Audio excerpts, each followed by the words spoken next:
Well, a pretty big warm up is in store. Nothing crazy for this time of year, but we're going to be in the 80s for several days.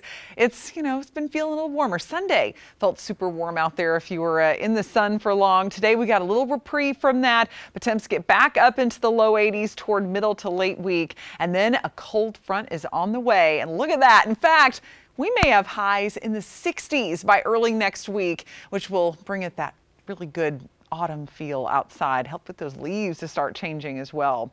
We got an area of low pressure that's off the coast. That's been keeping some clouds in play, but no risk of this one becoming tropical. At this point, it looks like a very low likelihood. It's just going to be drifting off toward the north, but it's been helping to pull in a little bit of moisture, so that's why we saw some extra cloud cover today. And then we also have this system out to the west, been producing some severe weather, a lot of strong wind and rain around Chicago. This one's going to weaken quite a bit as it moves here, so may bring a couple clouds tomorrow, but no rain expected out of it. So we're just kind of in the middle at this point, not seeing a whole lot of action, but we don't need much. We had plenty of rain last week, that's for sure. 63 in Spartanburg right now, as well as in Anderson. So pleasantly cool out there. If you still have to get the dog out this evening, it'll feel good to you. 63 in Hendersonville. 59 up in Asheville, and we've been in the 50s in Greenwood too already. 62 tonight for our overnight low, so temps will not drop that much more in the upstate. Upper 50s in the mountains. Now you may be wondering this time of year, what exactly is normal? Well, certainly not 80 degrees. That's where we're going to likely get to tomorrow. 75 is more typical in the mountains. Right around 71 degrees is normal. 76 for Tuesday. That's going to start our stretch of above normal temperatures, but really other than that, looks like a pretty good day. So I'm going to give it a 9 out of 10.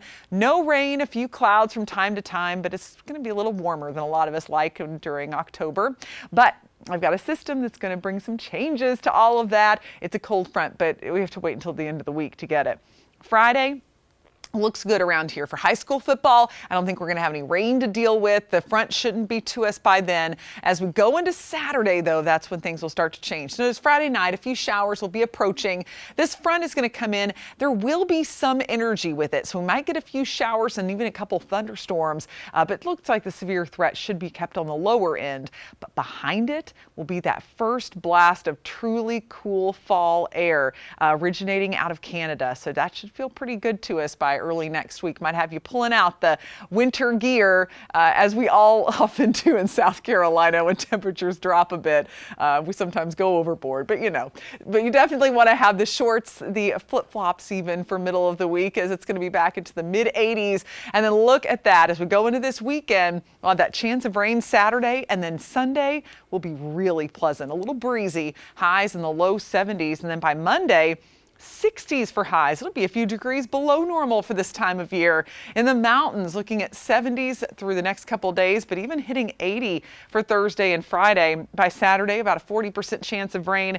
Right now, I think a couple thunderstorms are possible, but severe threat appears low right now with this front. But it'll be a strong front. We'll feel a breeze with it, and certainly some falling temperatures, as we'll be in the 40s in the mountains. Might even find some frost in the higher terrain by Monday morning. And in the upstate, expect some 50s. So certainly a crisp feel to the air as you're getting started next week. And speaking of starting your day, you'll want to do that with the morning news from 4:30 to 9 and now until 10 a.m. And so, habit to say 9 a.m., but they go on until 10 now.